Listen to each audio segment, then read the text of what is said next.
Hi everyone, it's 2026 and we're going to talk about reading goals this year. So, 2025 was a pretty good year for me to read. As I've mentioned before, I read 15 books and that was a lot more than 2024. I think I read 20, no, I read 4 books in 2024. And that was due to a number of things, but basically, I kind of just did other stuff. I was more concerned with writing, I was submitting, and I kind of slacked off on reading. And when I realized that I had to come back to the fray. So I am really happy that I read 15 books this past year. Wow, that feels weird to say. I'm not used to it being 2026. But some of the highlights that I read were Death of the Author by Nnedi Okorafor. I really, really love that book. It was fantastic. I also really liked Orange World by Karen Russell. That was a collection I had been meaning to read. The Bad Graft. Very, very good short story. Really loved it. Let's see. I have my cards right here from me keeping track. Let's see. Oh, I really did love The Other Valley by Scott Alexander Howard. That was his debut book, actually. And I found it because I was looking for comps for my book and came across it. And I really, really loved it. I will definitely be reading more of his stuff. I really enjoyed it. I also really liked Our Missing Hearts by Celeste. That was my first book of 2025 that I read. And I did read a book of poetry by Amanda Lovelace called The Witch Doesn't Burn Here. Oh, no, The Witch Doesn't Burn This Time. Or what is it? The Witch Doesn't Burn in This One. That's the name of it. Yeah, and I actually started following her on Instagram, and her poetry is great. So I'm so happy I got introduced to a new modern poet since I'm so out of the loop for poetry. It was nice to kind of find that. I think I found it I did. I found it in a secondhand bookstore, and it just had a cool title. I read the first 2 poems and said, "Yep, this is worth the $4 or $5, whatever it is." But I will definitely be looking for more of her stuff because I really enjoyed it. Other short story collections that I read were Little Gods by Tim Pratt. That's kind of an older book. I found that at the secondhand bookstore, and I think it came out in the mid 2000s, so it was like 20 years ago. But those stories still hold up. That's the one good thing about reading a lot of like fantasy and science fiction and stuff.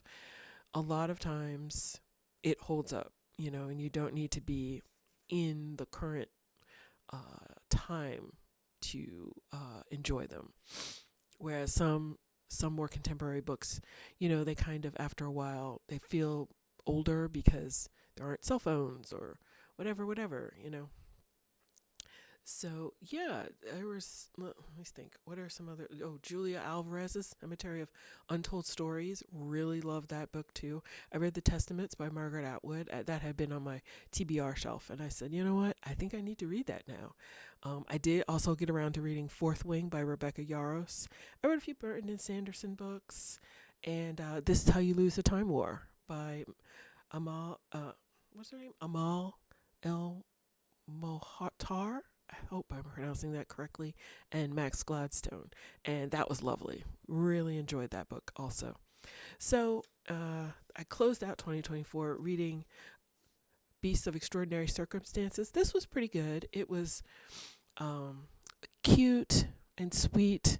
I would definitely read more by Ruth Emmie Lang. I actually think that she is an author that is also more of a comp author to me. So I'm going to look. That book is a little bit older. This book is a little bit older. It came out in 2017. And I'm going to look for something a little bit more contemporary from her when I start querying my book. But that won't be for a while, but still it's good to kind of have those things on your mind. So, what am I going to do for 2026? Well, I'm kind of going to do a special kind of reading challenge for myself. And it mainly came out of a couple of things.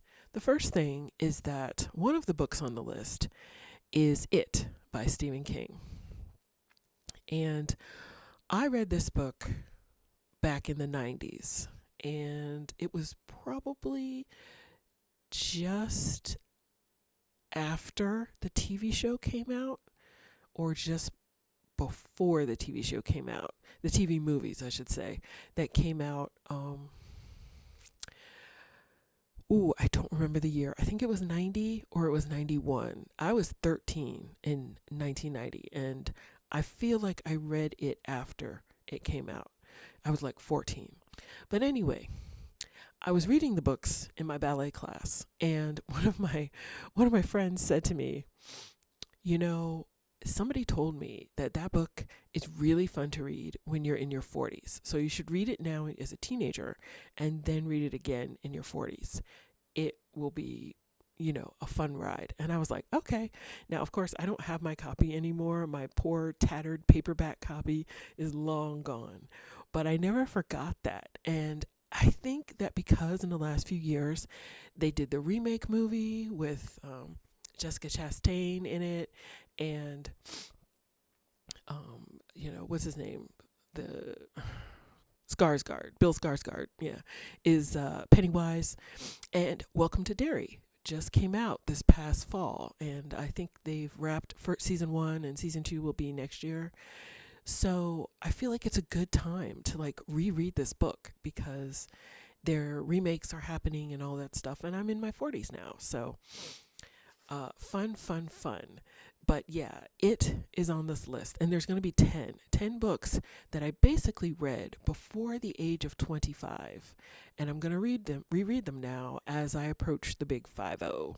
I will be turning 50 in 2027, so I feel like, yeah, let's revisit some books I read or tried to read in my teenage and very early 20s. A lot of these were books that I read in college or high school. And let's see if I feel differently about them. I also have 3 books on my list that I have been meaning to read for a very long time, and I want to read them before I hit the big 50. So, who is on this list? And if you are someone who was an English major in college, or you had a pretty rigorous English curriculum in high school, you're going to go, oh yeah, all of these. But there are some that are not necessarily part of the curriculum. So I've already mentioned It by Stephen King, and these will be in no particular order, although I think the first one I'm going to start is The Blind Assassin by Margaret Atwood.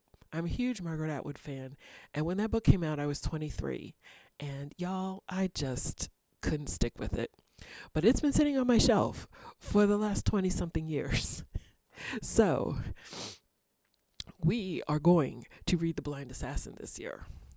I am actually currently reading, this is the first book I'm going to read, which is her memoir, her literary memoir.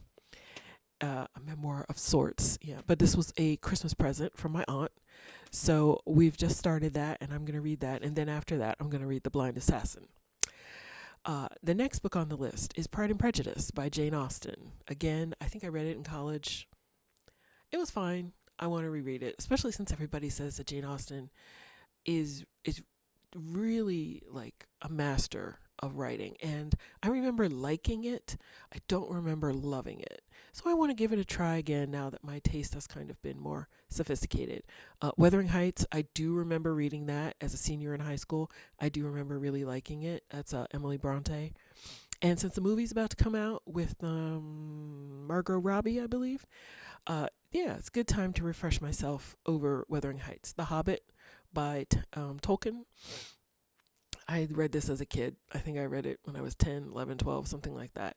So we're going to reread The Hobbit. Great Expectations by Dickens. I read that again as a senior in high school.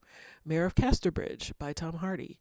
I believe I read that in college. Yeah, I think it was college. Invisible Man by Ralph Ellison. I read that in 11th grade. Stranger in a Strange Land, one of those books I did not read in school. That was a personal book I tried to read. I think I read my mom's copy. She had a copy and gave it to me. And Heinlein is a little too technical when you're, 13, 14 years old.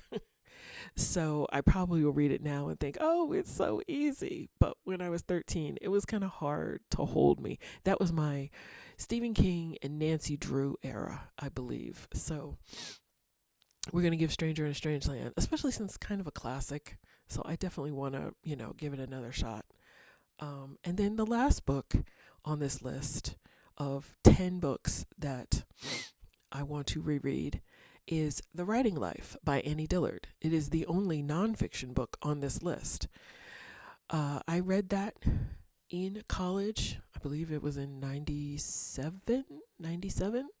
And I really enjoyed it. I haven't really read a lot of Annie Dillard. She writes a lot of nonfiction primarily, but I remember reading The Writing Life and being very inspired by it. And I know she's had some controversy, in the past decades, but that's okay. I don't mind reading writers if they're inspiring me, even if they are a little controversial. And I remember that the controversy surrounded her being a nonfiction writer, but writing about events that did not happen.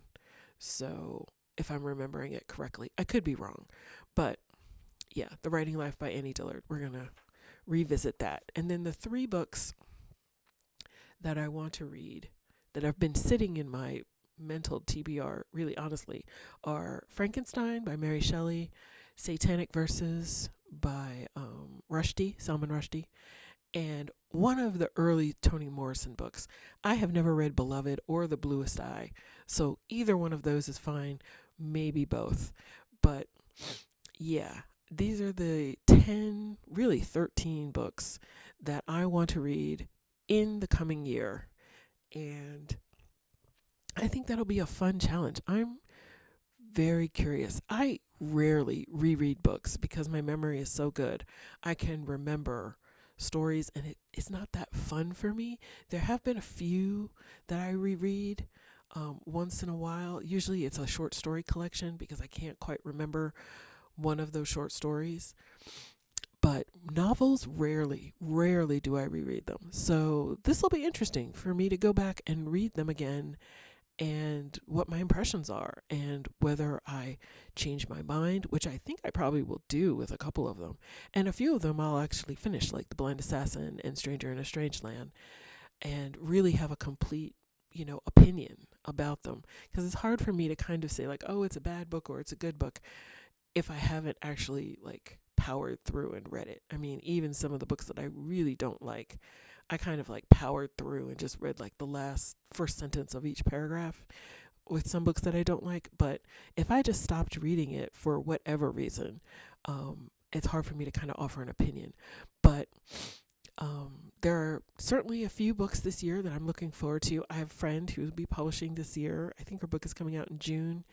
So I will definitely be reading that book and anything else that strikes my fancy. I do have a giant TBR to get through. So I should have made this year read 10 books that are in my TBR that have been on my TBR forever, especially my physical books, because I have a whole box over there that I need to get through.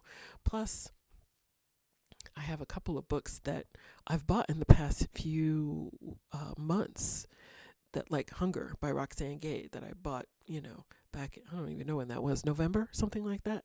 So, yeah, I have plenty to read. And yeah, I hope everybody's 2026 is going well. I hope that you all have exciting books to read. Comment below if you have a book you're looking forward to reading, or if you have any reading goals. I would love to hear them.